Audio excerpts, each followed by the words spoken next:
Yan. Okay, so Linux fundamentals tayo ngayon, no?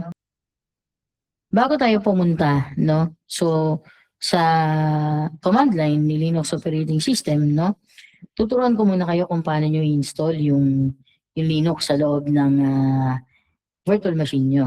Kali Linux, no? So dito, meron kasi tayong dalawang klase kung paano ma-install yung Linux, no? Una, meron na kasi tayong OVA files. We're in virtual machines.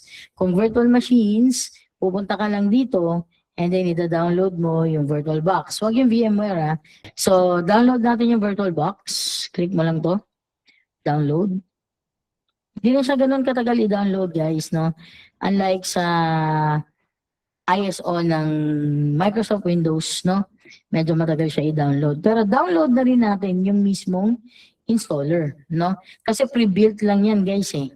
So dito, meron tayong installer na pag Windows ka, ito yung 32-bit and 64-bit niya, or kung naka-Mac ka naman, Apple Silicon yung ida-download mo, no? Pag naka-Mac ka. Kasi hindi po gumagana yung installer ng Windows kay Apple. So kung naka-Mac ka, Apple Silicon, ARM64 yung ida-download mo. Pero kung installer yung gusto mo for Windows, ito download na rin natin, no? Para makita nyo kung paano nga ba ini-install yan at paano nga ba kapag VirtualBox lang yung ginagamit mo. So kukunin lang natin yung OVA file, no, ng VirtualBox and yung installer din para makita nyo kung paano siya ini-install. Okay, so hintayin lang natin yung mga downloads, no? Okay, so nandito na siya. I-extract lang natin yung na-download natin, no? Extract files natin using WinRAR para makita natin yung laman ng Kali Linux.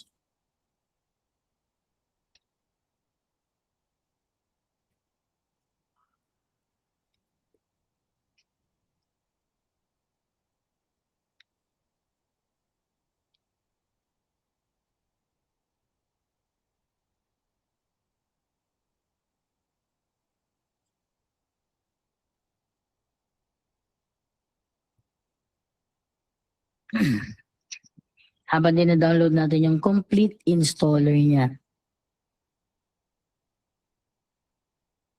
Paganahin muna natin yung OVA, no? Check natin anong laman. Okay, let's check. Ayan, so meron ka nakita dito na Kali Linux, VirtualBox, AMD, no? Actually, pag inopen mo yan kay VirtualBox, right-click and then open lang, makikita mo na siya dito agad, no? Lumalabas na siya rito and then start mo lang. Easiest way, right-click and then open up. No? So ito na agad yon. Pero hindi mo natutunan dito kung paano ka nag-install. No? Mama. So taga-check natin yan. View, scale mode tayo. Para pag nilakihan natin, malaki sa inyo. No? Kitang-kita nyo, sa akin naman sobrang laki. Okay, so nag-right-click tayo. Open with lang, no? Kasi nga, ano na to, extension sa kumbaga, ito na yung OVA file ni Kali Linux, direct na, no? Right-click, open with virtual machine. So, ang default niyan is Kali. Kali yung username, Kali yung password. Okay, so meron ka na agad Linux, may Kali Linux ka na agad, no? Sa virtual machines, ha? So, mamaya, ituturo ko sa inyo, pag nabuo na yung installer, ituturo ko sa inyo kung paano yung install sa PC ninyo. Kasi pwede kayo mag-dual boot, isang Kali, isang Windows, no? Okay. So, dito sa Kali, meron kang terminal. Yung terminal na gamit ng user, kapag drop down mo, meron ka ring root, terminal emulator, and then you have PowerShell. No? Okay. Kapag ito lang yung ginamit mo, automatically nasa user ka lang. So, sino yung user? Yung Kali. Ano yung password? Kali rin, no? So, balik muna tayo dun sa presentation natin. Where is that presentation? Okay. So, si Linux daw may mga distribution na tinatawag, no? Ano yung distribution na yan? Kumbaga parang version, no? So, distribution contains the Linux kernel. Parang version, no? And supporting libraries. Yan yung nag-support ng mga libraries and mga software na meron siya, no? Pwede ka makakuha ng Linux-based operating system kapag dinownload mo yan sa different distributions like for example OpenSUSE, Linux Mint, no, another example of distribution. Debian, Fedora, Manjaro, Ubuntu, Deepin, no, yan yung mga distribution ni Linux. Ibig sabihin meron kasi siyang mga 600 plus Linux distribution, no? Meron siyang nasa 600 plus siguro yung distribution niya ni Linux na available na pwede niyong ma-download, no? Pero pag sinabing Debian, may bayad kasi ito si Debian. Fedora meron din at saka Ubuntu, no? Linux Mint, yan yung mga libre natin, no? Pero si OpenSUSE, si Ubuntu, si Debian, ito kasi yung mga ginagamit kadalasan sa server na distribution, no? So, yan yung mga list ng medyo kilala na distribution ni Linux. So, napakadami niyan, no? Linux terminal commands. So, pinakita ko sa inyo kung ano yung terminal na ginagamit natin wherein ito yung terminal, ito rin yung nandito sa presentation natin, no? Command and description, makikita nyo dun sa PowerPoint presentation kung na-access nyo na yung learning management system nyo. Unang commands daw natin, meron tayong echo. Pag sinabing echo, parang PHP lang yan kung meron ditong programmer, no? Pag sinabing echo kay PHP, i-output mo lang yung any text na nilagay mo doon sa command line, no? So let's say for example, okay, so ito nasa user pa lang ako, no? Nasa user tayo na terminal. So, pakita ko muna si who am I, no? Sabi nga kasi niya, pag ginamit mo doon yung who am I, find out what users were currently logged in as, no? Kung sino yung ginagamit mo na user, sabi niya. So, pag nag-who am I tayo, lalabas dito, ang username mo daw is Kali, no? Pero pag nag-sudo su ako, sudo su meaning super user, dalhin mo ako sa super user or root or kumbaga kay Windows administrator account, sudo su, hihingan ka niya ng password, type mo lang Kali, and then nandun ka na sa root. No, same lang din naman kung ang gagamitin mo ay yung terminal as root. Ayan, root terminal emulator. Hihingan ka niya ng password ni Kali and then authenticate mo lang, automatically nasa root ka na. Kapag nag-who am I ka dyan, sino ako, sasabihin niya sa'yo, nasa root ka. Excuse me. Okay. So, nakikita naman na malaki sa inyo. Okay, so echo. Ang sabi niya nga, echo output with any text we provide. So, for example, echo, hello, welcome to Hyperyoung. Yun. Binigay niya lang sa'yo yung echo. No? As easy as that. Parang PHP nga lang. Alright, so next. Ano bang meron dito? Okay, ls, cd, cat, concatenate, and then pwd or print working directory, hindi yung person with disability, no? So L is for listing, CD is for change directory, parang Windows lang din, cat for concatenate, and pwd for print working directory. So let's say for example, nasa root at Kali ako, kapag nag-ls tayo dyan, wala kang nakita, no? Kasi nasa labas ka lang, as in. Pero pag pumasok ako, CD, tapos home, ang sabi niya, wala ka daw. Labas tayo, CD backslash. ILS, ayan. Lumabas lang ako guys, nag-CD backslash muna ako. No? Kasi nakita nyo, wala tayong nakitang LS dito, wala siyang nilabas. No? So, kung kay Windows may CLS ka, dito naman may clear ka. Clear natin yan, no? And then ls tayo ulit for the list of directories, no? So dito may makikita kang bin, home, sino ba yung bin? May talas ka nga dyan, no? Library, media, root, swap, var, no? User. So, etong home, ito yan guys, no? Ito yung laman yan. So, kumbaga kay Windows, ito yung this PC mo. Ito as is desktop yan, no? So, pasok muna tayo dun kay home. CD, home. So, nasa loob na tayo ng home. Yung home na yan, ito yan guys. Ha? Yan. So, sa home, makikita mo yung desktop, trash, documents, no? Ibig sabihin, ito yung this PC mo kay Windows. Okay, nasa loob tayo ni home. Pag nag-LS ako dyan, may makikita kang nag-iisang Kali. Ito yung user mo. Papasok ka ngayon kay Kali. CD, Kali, and then ls tayo, nasa loob na ako ni Kali, doon mo lang makikita yung desktop, documents, downloads, music. So pag nag-click ako dito ng home, eto yan, Kali.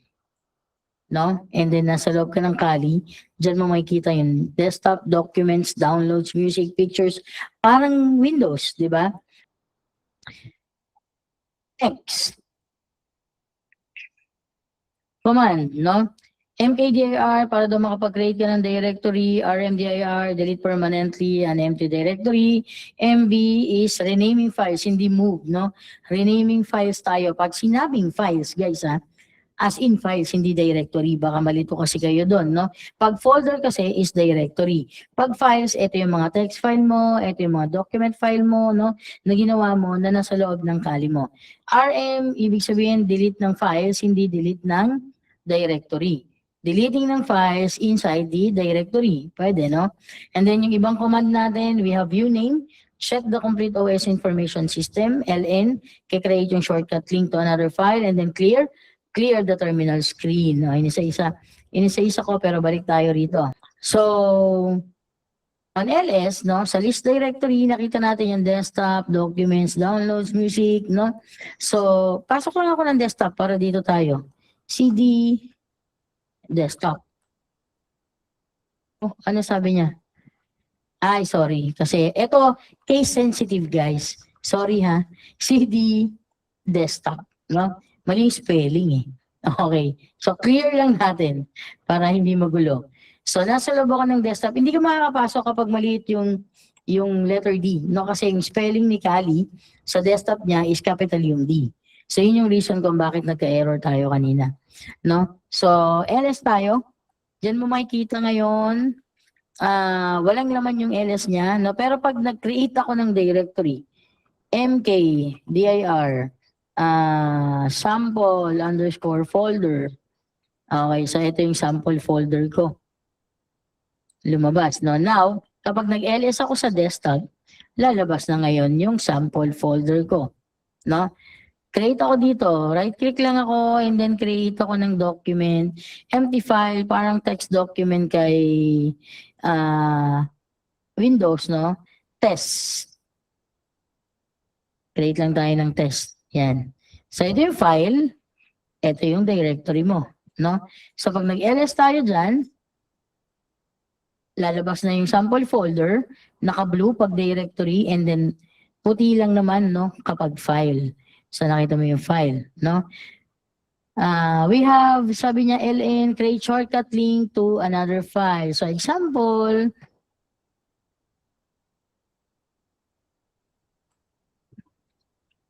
and let's see. Not allowed for the directory. So, yun, nabaliktad lang, no? So, copy, parang shortcut. Iba yung copy kasi, no? Ito, ginawan mo lang siya ng shortcut sa loob ng folder mo. Yung file, no? So, yun yung ln niya. Okay, then, sabi nga natin, rm, di ba? rm para ma-delete mo yung test. Pero, pasok muna tayo dun sa loob ng sample folder. cd, sample folder. Nasa loob ka niyan, ls ka, makikita mo yung test. So, rm, test. Tingnan natin ngayon kung nawala na yung shortcut. So, nawala. So, labas ka ngayon ng sample folder, no? Pwede ka bumalik cd backslash, nasa root ka ulit, clear tayo. ls, wala kang makikita, meron home, cd home. Balik ka doon. ls, cd Kali, and then ls, para makita ko, no? Kung ano yung mga meron. So, cd, desktop ulit, balik tayo dyan. Para lang ma-familiarize kayo dun sa command line ni Linux, no? And then dito, pag nag-ls tayo, makikita natin sample folder and then test. Ano sabi natin? rmdir kapag folder yung i-remove mo. So, sample underscore folder. Nabura yung folder natin, no? Pag file yung buburahin natin, ano sabi? rm test. Okay, then clear tayo. Okay, next. PS, used to check the active processes in the terminal. Who am I? Parang naulit to. Ito na yung kaninang provide basic information, no? And then CP, kapag gusto mong i-copy. So CP yung test, copy mo ulit dun sa parang LN lang, no? Guys, parang LN lang yan. Okay. So pag ginamit daw natin yung PS, pwede bang PS lang? O yan. PID, binigay niya sa iyo yung nagpo-process, dalawa lang, no? PID 4154, yung process ID 11349, no?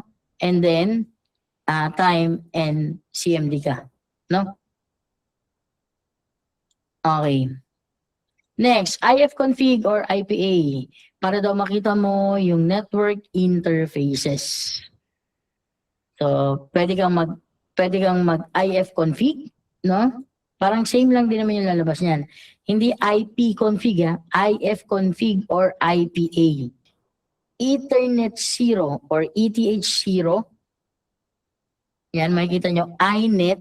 Ang pinagkaiba lang nito kasi sa Windows, ang nakikita nyo doon ay IPv4, no? So dito makikita nyo iNet, ito yung IPv4, parang ganon. 10.02.15 and then subnet mask, ang tawag niya ay net mask, no? And then yung IP version 6 niya, ito iNet 6, yung pinapakita niya, no? Kapag IPA, anong sabi? IPA, ito naman yung makikita mo. Pinakita niya yung loopback. O na naguluhan ka na kasi kanina pag IF-config, dito mo sa taas nakikita ETH0, no? Yung specific IP mo. Pag nag-IPA ka naman, ang pinagkaiba lang nila, nasa pangalawa, nasa number 2, yung Ethernet 0 mo. Pero ito pa rin naman yun, guys, no? Ayan pa rin naman. Dito nga lang kasi kay IPA, may kulay-kulay, kaya mas madali makita, no? So, pansinin nyo, kasi dito puro puti, no? Dito kasi may kulay-kulay na. So, mas madali mo makita yung loopback, no? At saka itong IP address mo. Ayan, iNet, no? /24. Binigay niya rin yung CIDR notation, no? And then yung scope, pinakita niya rin sa'yo, no? So, either kung ano yung gusto mong gamitin, pwede naman IF-config or IPA, no?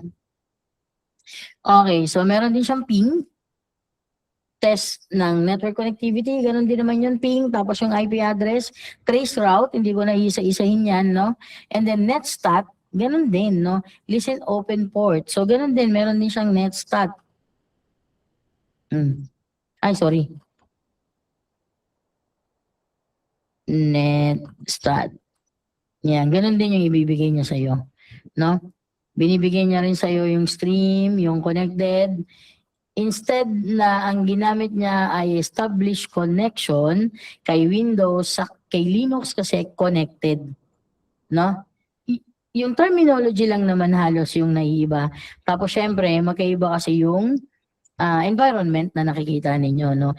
But almost the same din naman, guys. Iba lang talaga yung mga term na ginagamit. Still, meron ka pa ring PID, no, or process ID, meron ka pa ring pangalan, description, location, no, and at the same time, kung established yung connection mo, sa kanya naman, connected, no?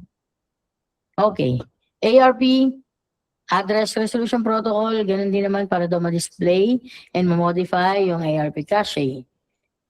No? And then ID, password, change password, sudo, execute commands as root. Ginawa na natin kanina yan. And then last, show last login users. Yun lang yung maganda rito. Kasi meron siyang pinapakita kung sino yung last na user na gumamit. Ayan. Ang pinakahuli daw ay yung root na gamit natin. Binigay niya sa'yo kung kailan, anong oras, no? And then si Kali, nag-login din daw yan. Binigay niya rin sa'yo kung anong date, anong oras. And still, nakalagin daw, no? Kasi hindi naman tayo nag-switch user. Gamit pa rin naman natin siya. So, yun nga lang, gumagamit din tayo ng administrator account, no? Okay, and then, sudo, pinakita ko na sa inyo kanina, ibig sabihin super user, command as root pag sinabing sudo. SU is super user, ibig sabihin, sudo, execute mo yung command as root, and super user ang kailangan ko. Password, passwd para mag-change ng password. So, Kali, pwede mo ba, ma'am, gamitin yung same password?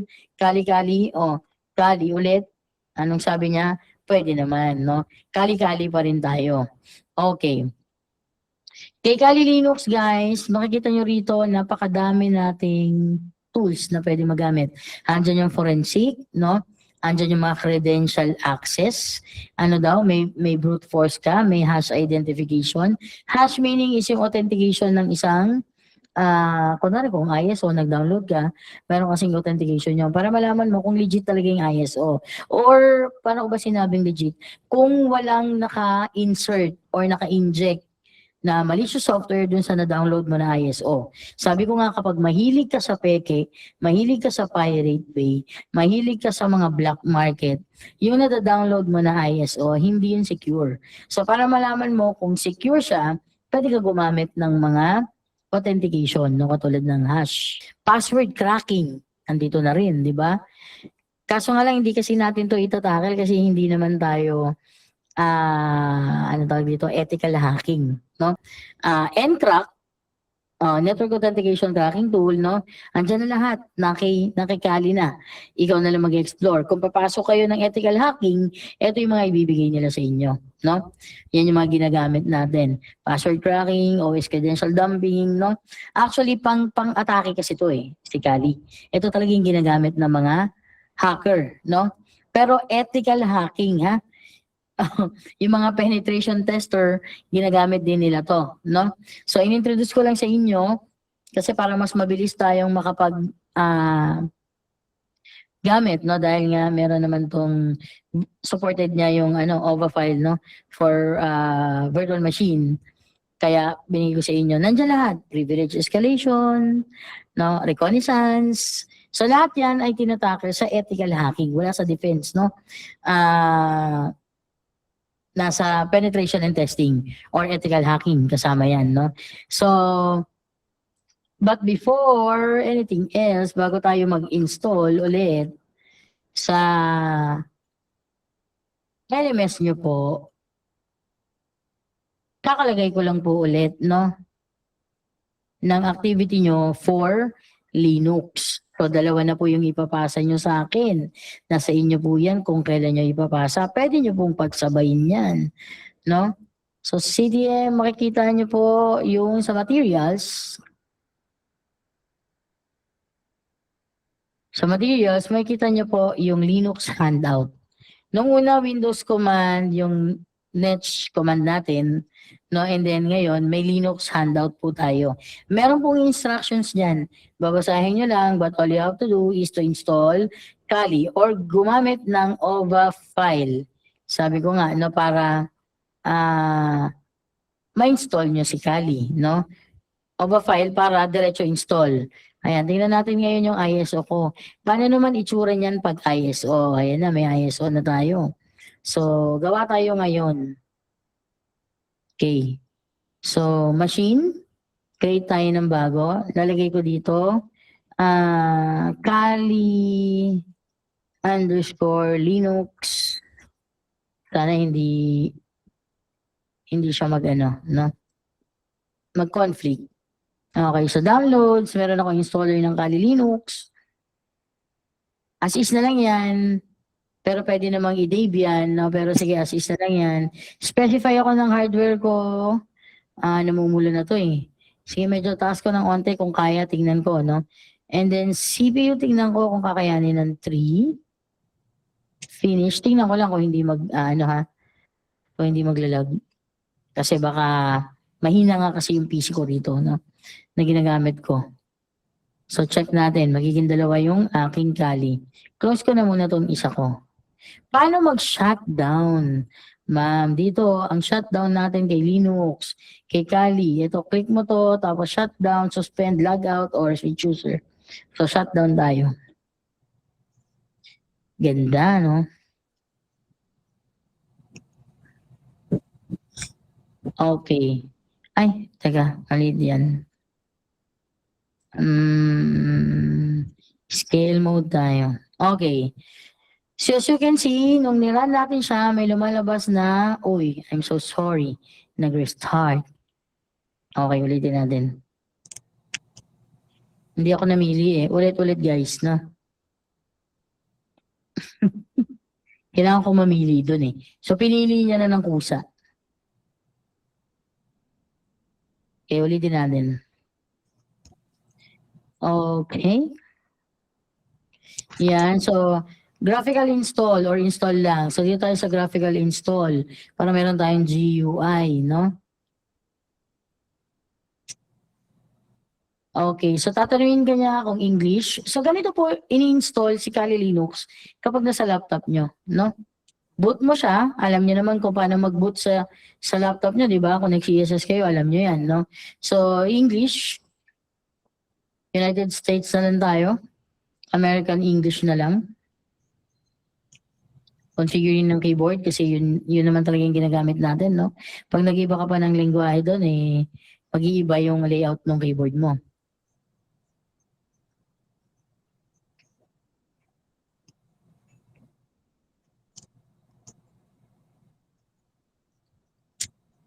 Okay, waiting for link, attempting IPv6 auto configuration, sabi niya, no, and nagko-configure ng DHCP. So dito hihingan ka niya ng host name. Kali na lang din tayo. Or pwede mo naman baguhin kung ano yung gusto mong host name, ha? Nasa iyo yan, no? Domain name, hihingan ka lang naman niya, for example, kali.com. Continue lang tayo. Full name for the user, pwedeng HOIT, pwedeng Kali na lang din. Kali lang ako, no? Kali na rin yan. Okay, and then password, Kali lang din. Pwede mong makita, yan, pwede mong i-show, password in clear, Kali, para makita nyo na Kali lang din yung ginamit ko.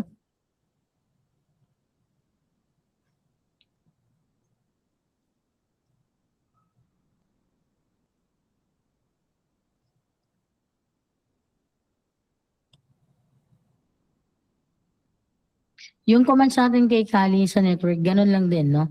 ifconfig lang yung nabago doon. Pero yung ARP, yung netstat, same lang din po. Kuha niya yung Eastern tayo. Gusto mo Pacific? Eastern. Wait muna natin. Okay. So, ito yung partition side. Use entire disk. So, SCSI, sabi niya 26 gig. Yung inassign ko kanina sa VirtualBox hard disk. Continue. Okay. Pwede ka mag-separate ng home partition. Separate mo yung var, yung temp partitions. Pero kung wala kang alam, sabi nga niya, recommended for new users, all files in one partition lang. Siya na yung bahalang mag-partition. Pwede ka rin naman mag-small disk, no? Mas mababa, less than or greater than 10 gig, sabi niya. Ito kasi separate, pwede ka mag-swap ng 1 gig for servers, no? Pero for now, gamitin mo na lang yung recommended for new users. All files in one partition. Siya na yung nagpa-partition niyan. So as you can see, may logical siya, may primary siya, swap, nilagay na rin niya dyan. Configuring, no? So finish partitioning the disk. And gusto mo ba ng partition? Write the changes to the disk. Yes. Continue mo lang yan. So waiting ka na lang, di ba?